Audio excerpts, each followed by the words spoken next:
ठीक है, good morning students. हाँ, आज जो बातें करेंगे वो बातें करेंगे अपन बहुआण्विक, वृहद आणविक और संगुणन कोलाइड्स के बारे में। ठीक है, तो पहली चीज़ ये देख, बहुआण्विक क्या होता है, वृहद आणविक क्या होता है और संगुणित कोलाइड क्या होते हैं। पहली चीज़, किसी भी चीज़ को पढ़ने से पहले तेरे को उसका मोटा मोटा चीज़ पता हो जाना चाहिए कि इसका मोटा मोटी बात ये कहना क्या चाहता है। मोटी मोटी बात तेरे को पकड़ में आ गई ना तो तू आसानी से उसके बारे में लिख सकता है। ठीक है, राजस्थान यूनिवर्सिटी में पढ़ने से ज़्यादा अच्छा लिखने से पे ज़्यादा विश्वास करना। ठीक है, अब इधर देख, मल्टीमोलिकुलर्स, मैक्रोमोलिकुलर्स और एसोसिएट कोलाइड्स में क्या डिफरेंस होता है, तीनों को मैं एक साथ बताने की कोशिश करूंगा। ठीक है, तो सबसे पहले जो मल्टीमोलिकुलर्स की बात करता हूं ना, ठीक है, ये सबसे पहले मल्टीमोलिकुलर्स। ठीक है, दूसरा है तेरा मैक्रोमोलिकुलर्स। ठीक है, जो तीसरी चीज है वो तेरी एसोसिएटेड मोलिकुलर्स। ठीक है, तीनों में डिफरेंस देख, क्या डिफरेंस होता है गुरुजी तीनों में। मोटा मोटा डिफरेंस एक बार में देख ले इनमें। ठीक है, डेफिनेशन का भी डिफरेंस होता है। मल्टी मोलिकुलर्स, मैक्रोमोलिकुलर्स और एसोसिएट मोलिकुलर्स। नाम से ही पता है गुरुजी, जो मल्टी मोलिकुलर्स है ना, मल्टी का मतलब बहुत सारे, मोलिकुलर्स मतलब अणु, बहुत सारे अणु मतलब अणुओं का गुच्छा, एक तरह से अणुओं का पुंज काम में आता है। ठीक है, इस प्रकार के कोलाइडी विलियन में जो कोलाइडी कण होते हैं ना, ये परमाणु या अणुओं का क्या होता है, पुंज होता है। परमाणु या अणुओं का क्या होता है, अणुओं का क्या होता है, परमाणु या अणुओं का पुंज होते हैं। कौन, कोलाइडी कण। ध्यान से देखना, ढंग से लिखना। जो मल्टीमोलिकुलर्स होता है, बहुआण्विक कोलाइड्स होते हैं ना, इनमें गुरुजी जो कोलाइडी विलियनों में जो कोलाइडी कण होते हैं, ये परमाणु या अणुओं का क्या होता है, पुंज होता है। और इनका जो आकार होता है ना, इनका आकार, ठीक है, इनका आकार कैसा होता है गुरुजी, 1 नैनोमीटर से कम होता है। 1 नैनोमीटर से कम होता है। 1 नैनोमीटर बराबर 10⁻⁹ मीटर से क्या होता है गुरुजी, कम होता है इनका आकार। आई बात समझ में। ठीक है, इनका आकार 10⁻⁹ मीटर से क्या होता है, या 1 नैनोमीटर से कम होते हैं। इनके जो एग्जाम्पल्स की बात करें तो वो बात करते हैं अपन स्वर्ण सोल। स्वर्ण सोल को क्या बोलते हैं इंग्लिश में गुरुजी, इनको गोल्ड सोल भी बोलते हैं। क्या बोलते हैं, गोल्ड सोल। ध्यान से देखना इस चीज को। ठीक है, इनमें जो कणों का आकार होता है ना, जो स्वर्ण कणों का आकार, तो सोने के जो कण होते हैं ना, वो छोटे छोटे बहुत सारे कण मिलकर एक पानी में मोटा कण बना लेते हैं। ठीक है, और जो मोटा कण होता है ना, जो कणों का आकार 10⁻⁹ मीटर है। ठीक है, और याद कर, कोलाइडी कणों का आकार 10⁻⁻5 से 10⁻⁻7 मीटर के बीच में रहना चाहिए।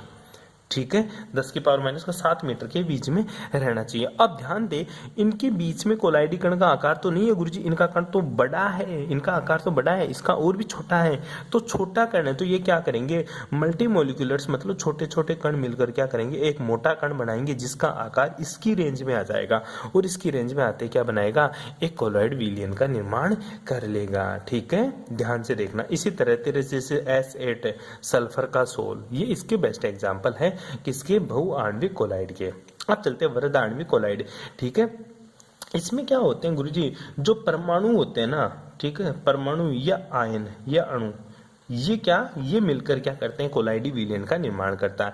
इनका साइज होता है ना, इनका आकार, ये पहले से ही कोलाइडी कणों के आकार के बराबर होता है। किसके बराबर होता है गुरुजी, पहले से ही कोलाइडी कणों के आकार के बराबर होते हैं। इनका जो अणुभार होता है ना, वो उच्च होता है। बस ये बात इंपॉर्टेंट है, इनका अणुभार क्या होता है, उच्च होता है। इनका जो मोलिकुलर वेट होता है ना, वो क्या होता है गुरुजी, बहुत ही ज्यादा होता है। फॉर एग्जाम्पल बात करूँ तो प्राकृतिक वृहद अणु स्टार्च, पहला तेरा स्टार्च इसका बेस्ट एग्जाम्पल है। दूसरा एग्जाम्पल की बात करूं तो प्रोटीन। ध्यान दे, प्रोटीन की संरचना तूने देखी होगी, स्टार्च की संरचना तूने देखी होगी, तूने सेलुलोज तूने देखा होगा। ठीक है, सेलुलोज, जो ये सारे के सारे मॉलिक्यूल्स होते हैं ना, ये मैक्रोमोलिकुलर्स कहलाते हैं या मैक्रोमोलिकुलर कोलाइड कहलाते हैं। इनके परमाणु को आकार कोलाइडी कणों के आकार के बराबर होता है। मल्टीमोलिकुलर्स की बात करते थे तो इसमें परमाणु अणुओं का आकार क्या होता था, छोटा होता था, 1 नैनोमीटर से भी कम होता था। तो ये क्या करते थे, छोटे छोटे पार्टिकल्स आपस में मिलकर कोलाइडी कणों के आकार के बराबर हो जाते थे और फिर कोलाइडी विलियन का निर्माण करते थे। फॉर एग्जांपल गोल्ड सोल और सल्फर सोल। ठीक है, इसका एग्जांपल स्टार प्रोटीन सोलुलोज याद रखना। अब चलते हैं अपन एसोसिएट कोलाइड्स के पास। ठीक है, एसोसिएट कोलाइड का मतलब क्या होता है, एसोसिएट का मतलब संगुणित होकर, एसोसिएट मतलब संगुणित होकर। तो ध्यान दे, कुछ पदार्थों की निम्न सांद्रता के विलयन सामान्यतः विद्युत अपघट्य की भांति व्यवहार करते हैं, परंतु उच्च सांद्रता पर वे कोलाइडी विलयनों की भांति व्यवहार करते हैं।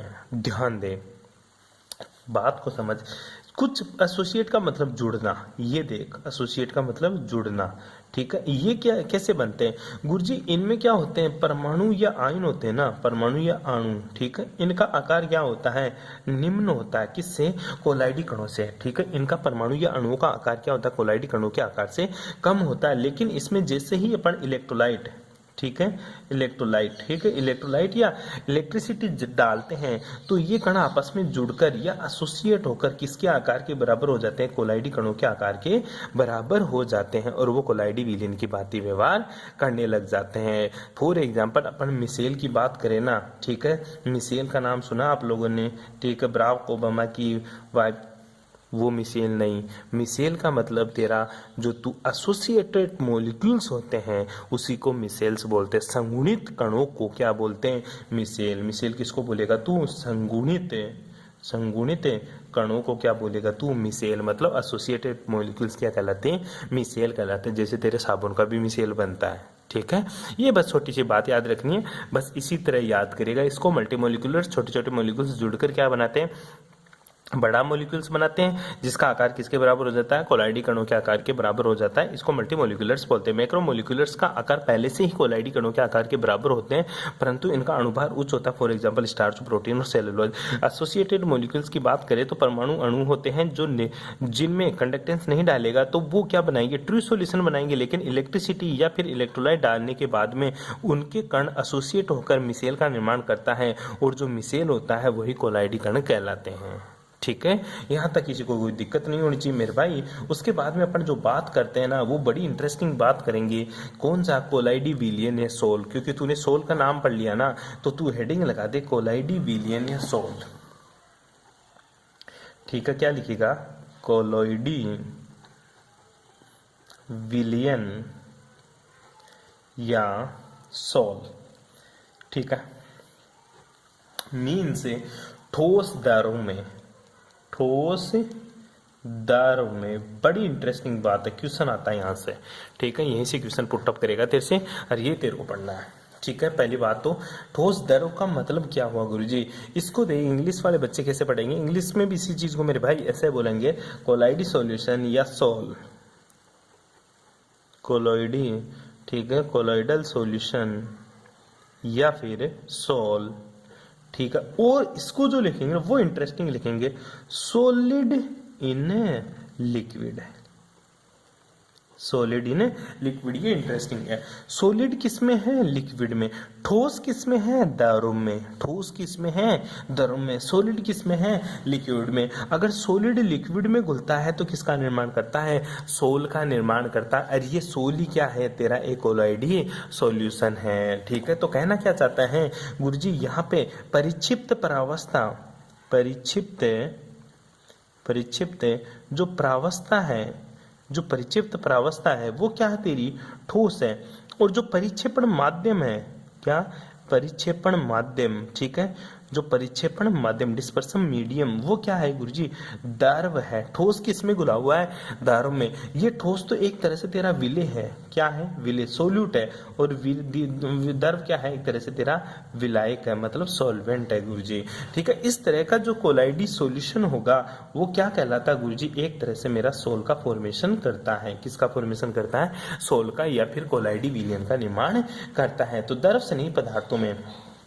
अब देख, ये चीज मोटा मोटा समझ ले इस चीज को। परिक्षिप्त प्रावस्था ठोस, परिक्षेपण माध्यम द्रव होते हैं, अर्थात ठोस द्रव में होने पर विलयन को सोल या कोलाइडी विलयन कहते हैं। यहां तक किसी को कोई दिक्कत है, परिक्षिप्त प्रावस्था ठोस, परिक्षेपण माध्यम द्रव, अर्थात ठोस द्रव में घुला हुआ है तो सोल का निर्माण करता है या कोलाइडी विलयन का निर्माण करता है। अब आगे चलते हैं कोलाइडी विलयन बनाने की विधियां, सोल बनाने की विधियां। बस अपन सोल की बात करते चलेंगे अब, ठीक है। तो हेडिंग लगा ले, कोलाइडी विलयन, कोलाइडी विलयन।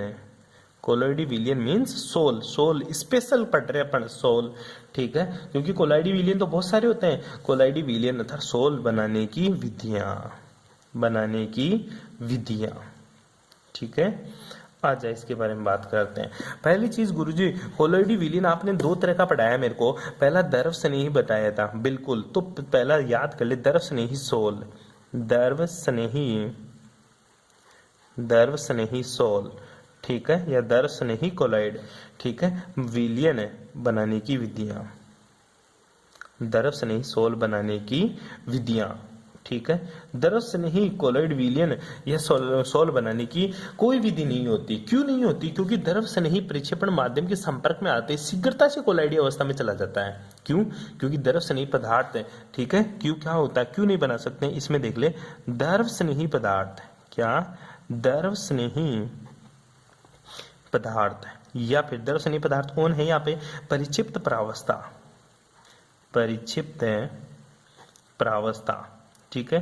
परिक्षिप्त द्रव स्नेही पदार्थ परिक्षिप्त प्रावस्था क्या करते हैं? माध्यम, परिक्षेपण माध्यम, परिक्षेपण माध्यम के संपर्क में आते ही, के संपर्क में आते ही आकर्षण बल के कारण, आकर्षण बल के कारण सोल का निर्माण करता है, सोल का निर्माण करते हैं। इसके लिए कोई विशिष्ट विधियों की आवश्यकता नहीं होती। क्यों?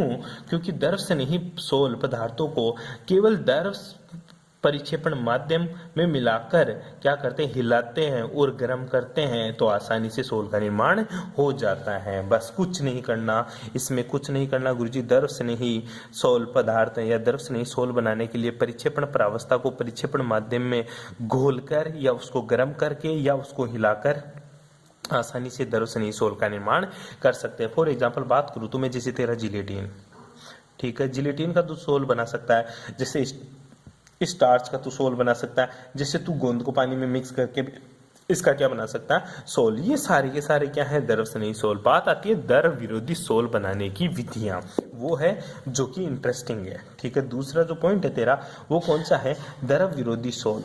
कौन सा? द्रव विरोधी सोल बनाने की विधियां, द्रव विरोधी सोल बनाने की विधियां, जो कि बड़ी इंपॉर्टेंट है और इंटरेस्टिंग भी है, जो पढ़ेंगे अपन नेक्स्ट क्लास में। Thanks for cooperation.